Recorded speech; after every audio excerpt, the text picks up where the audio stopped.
আসসালামু আলাইকুম।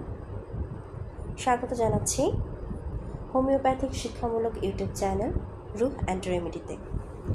আজ আমরা কথা বলবো একটি গুরুত্বপূর্ণ হোমিওপ্যাথিক ঔষধ নিয়ে। ঔষধটির নাম হলো কোস্টিকাম। কোস্টিকাম হলো একটি গভীর কার্যকরী হোমিওপ্যাথিক ঔষধ।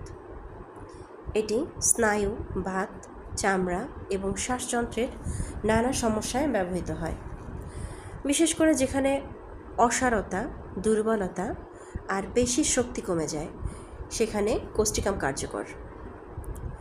প্রধান লক্ষণের ভেতর রয়েছে বাতের ব্যথা, যেমন সন্ধি ও পেশিতে টান, জড়তা, ঠান্ডা আবহাওয়ায় ব্যথা বেড়ে যাওয়া। এছাড়া রয়েছে পক্ষাঘাত, দুর্বলতা, কণ্ঠস্বরের সমস্যা, দীর্ঘদিনের কাশি বা অতিরিক্ত কথা বলার পর গলার স্বর বসে যাওয়া, চর্মরোগ, দগ্ধ ক্ষত, পোড়া ক্ষতে আরোগ্যের পর ত্বকের টান টান ব্যথায় কোস্টিকাম বেশ সাহায্য করে। মূত্রাশয়ের সমস্যাগুলোর মধ্যে রয়েছে বারবার প্রস্রাবের চাপ অনুভব হয়, কিন্তু প্রস্রাব সহজে বের হয় না, প্রস্রাব আটকে যাওয়া, বয়স্কদের প্রস্রাব নিয়ন্ত্রণহীনতা, শিশুদের বিছানা ভেজানো, প্রস্রাব করতে অনেক সময় লাগা। এছাড়া রয়েছে মেয়েদের ক্ষেত্রে সন্তান জন্মের পর মূত্রাশয় দুর্বল হয়ে যাওয়া। কোস্টিকামের একটি বিশেষ বৈশিষ্ট্য হলো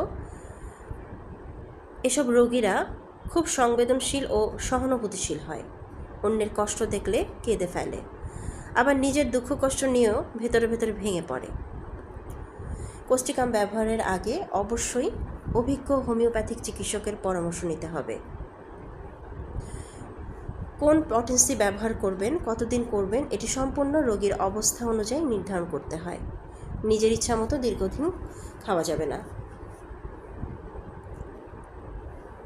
কোস্টিকাম হলো এমন একটি ওষুধ যা অনেক দীর্ঘস্থায়ী সমস্যায় রোগীর জীবনমান উন্নত করতে সাহায্য করে। তবে মনে রাখবেন, প্রতিটি ঔষধের সঠিক প্রয়োগই হলো হোমিওপ্যাথির আসল সাফল্য। আশা করি ভিডিওটি আপনাদের উপকারে আসবে। ভিডিওটি ভালো লাগলে লাইক, শেয়ার করুন এবং রুহ অ্যান্ড রেমেডি চ্যানেলটি সাবস্ক্রাইব করতে ভুলবেন না। আল্লাহ হাফেজ।